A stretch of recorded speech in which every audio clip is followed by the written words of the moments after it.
అందరికీ నమస్తే అండి. కాంగ్రెస్ కానీ కారు గుర్తు కానీ బీజేపీ కానీ పిఏ గాన్లు ఉంటారు చూసారా, వాళ్ళకే చెప్తున్నా ఈ వీడియో ద్వారా. ఓన్లీ పిఏ గాన్లకే చెప్తున్నా, అన్ని పార్టీ వాళ్ళకి చెప్తున్నా. అరే నువ్వేస గెలవలేదు, నీ చెల్లేస గెలవలేదు, నీ అమ్మేస గెలవలేదు, నీ అక్కేస గెలవలేదు. ఇలా ప్రజలకు కష్టం వస్తే ఒక ఎమ్మెల్యేని కలవాలన్నా ఒక ఎంపీని కలవాలన్నా ఎందుకు అడ్డుపడతారు మీరు? మీ గుద్దలు ఏమైనా వస్తున్నాయిరా? మిమ్మల్ని మీద అడుగుతుర్రా, మీ పిల్లలది అడుగుతుర్రా, లేకపోతే మీ అమ్మలది అడుగుతుర్రా అపాయింట్మెంట్లు? ఎందుకురా మీదేమన్నా వస్తుందిరా? ఇలా మీరు వేసిన 4 ఓట్లతో గెలిచిరారా? ఒక కాన్సెన్స్కి ఎమ్మెల్యే ఎందుకుర్రా? పీకనికుండా ఎందుకుండ్రా ఎమ్మెల్యే అయ్యి? కష్టం వస్తే చెప్పుకోనికనే కదరా ఎమ్మెల్యే ఉంది. ఎంపీ ఉన్నది దేనికిరా? వాళ్ళ పర్సనల్ పనికి చేసుకోనికే ఇవాళ ఓట్లేసి గెలిపించిరారా? ఓన్లీ పిఏ గాన్లకే చెప్తున్నా నేను. ఒక కాన్సెన్స్లో ఒక ఎమ్మెల్యే ఉన్న ఒక కార్పొరేటర్ ఉన్న దేనికి పీకనికుర్రా? జబ్బలు వేసుకొని తిరగనికుర్రా? పైసలు సంపాదించుకోనికే ప్రజలు గెలిపించుకురారా? ఎందుకురా మీదేం వస్తుందిరా? ఎడమకాలు చెప్పు పీతులు అద్దు కొట్టాలి ముండా కొడుకులని.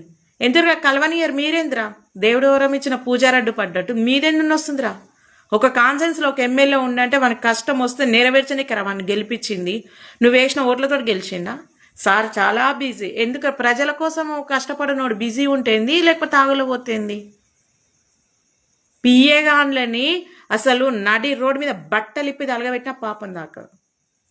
మీదేం వస్తుందిరా? ఒక మనిషికి ఇది నా వల్ల కాదు, ఇది ఎమ్మెల్యే వల్ల అవుతుంది, ఎంపీ వల్ల అవుతుంది అనిపించినప్పుడే కదరా పోతారు. అపాయింట్మెంట్లు వెనక మీదేం వస్తుందిరా?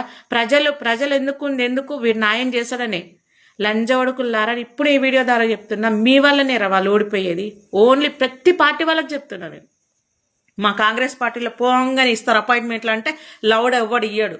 ఏ పార్టీలో అయినా సరే మీరు చేయబట్టి ఓడిపోతుర్రా. మీరు చేయబట్టి అపాయింట్మెంట్లు ఇవ్వక ప్రజలకు నమ్మకం పోయి, వాని మీద నమ్మకం పోయి వాడు మీ వల్ల నష్టపోతుండే ఎమ్మెల్యేలు ఎంపీలు. కానీ మీరు బతుకుతారు, నువ్వు నీ పిల్లలు నీ పిల్లలు బతుకుతారు. కానీ వాడు కోట్లలో అప్పు తెచ్చుకొని నేను ఎమ్మెల్యేగా గెలుస్తాను ఆశపడతాడు కదా, వాడు సంకనాకి 3 చీరల నీళ్ళు తాగుతాడు. లంజొడుకులారా, పాకిస్తాన్ నమ్మాలి కానీ పిఏ గాన్లను నమ్మకూడదు. మీకే చెప్తున్నారా నేను ఈ వీడియో ద్వారా. ప్రపంచంలో మీ అంత దళిద్రులు, మీ అంత నీచులు, మీ అంత నికృష్టులు ఎవరు ఉండరు. అరే ప్రపంచం అంతా ఒక సీఎం చెప్తే అయిపోతారు, కానీ మీరు చెప్తే సీఎమే అయిపోతాడు. మీరు చెప్తే సీఎమే అయిపోతారు. అంత రుబాబు అంత అదిరా మీకు. నేను కానీ ఒకవేళ సీఎం అయితే పిఏ గాన్లని బట్టలిప్పి నడి రోడ్డు మీద తలగబెడతాను నేను. మీరు చేయబట్టే కాదురా ఓడిపోయేది వాళ్ళు. చెత్త ముండగొడుకులరా. అపాయింట్మెంట్లు ఒక్కసారిగా పోయినా ఒక్కసారి ఇస్తేందుకు ఏముడుతుందిరా? పార్టీ కోసం కష్టపడ్డారా? ప్రతి పార్టీలో టీఆర్ఎస్లో ఉన్నారు, కాంగ్రెస్లో ప్రతి పార్టీలు ఉన్నారు. మీదేమన్నా వస్తుందిరా అపాయింట్మెంట్?